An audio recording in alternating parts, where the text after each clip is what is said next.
Hello everyone! Today I want to tell you about 5 strangest medieval battles. Sometimes you see strange and grotesque scenes in films, but history tells everything's possible. So let's start. Number 1. Give our bucket back. One of Vitellius Casus Belli reasons for the war was used by Italians. They started war because the soldiers of Modena stole Nas' thick oak bucket in the other city, Bologna. When they refused to return it, citizens of Bologna with great pleasure declared a war. They have too many claims to neighbors.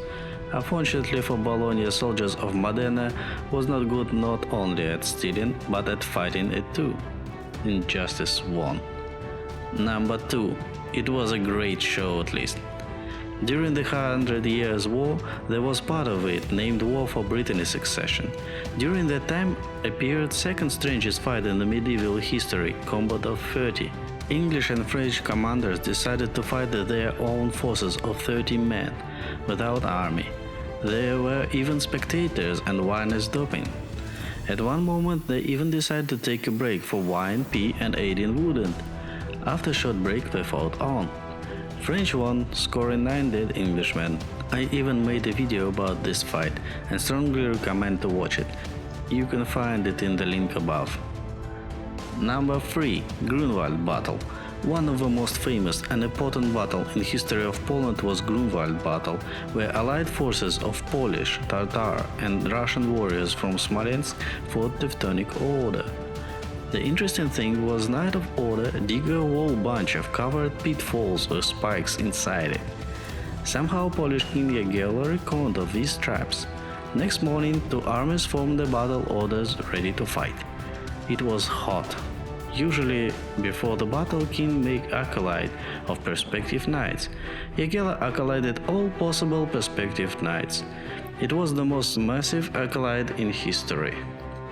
Then he served the mass. After, he publicly confessed of all of his sins which he could remember. Poor Teutonic knights will have to wait and watch dying from the July's heat in their full armor. They couldn't move due to their own traps. At last they start taunting Polish.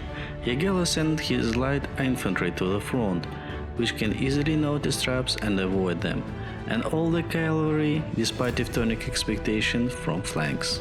Prank had failed. Number 4. It's great when you can count.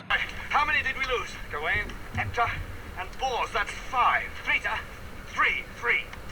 There was a naval fight between the Norwegian king Magnus V and his contender Sverre Sigurdsson at 12th century. When adversaries saw each other, Sverre reckoned he was almost as twice less ship as his rival. He makes some calculation in his mind and ordered his Vikings to attack Magnus's fleet, let's say from the edge, one ship by one, forcing her crew when ship sinks to move to other ship. As a result, all fleet with its king got sunk due to overweighting, and Sverre became the king and ruled the next 18 years. Number 5. Victory of Humanism. What are we supposed to do? I mean, we have to be careful that we don't hurt each other, right? I cannot listen to any of your instructions, for you are my sworn enemy, and are about to meet your demise. Battle of Bremure at 12th century between English and French was remarkable by very low casualties from both sides. Out of about 900 knights, only 3 died. One theory tells it was all because they all were acquainted, so they tried not to kill each other but rather capture.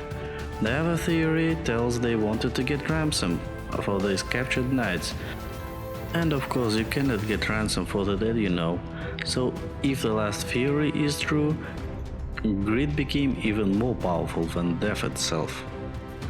Well, that's it for today. Thank you very much. Hope you liked the video. So please like it if you do, subscribe if you don't want to miss more. Thank you very much. Bye bye.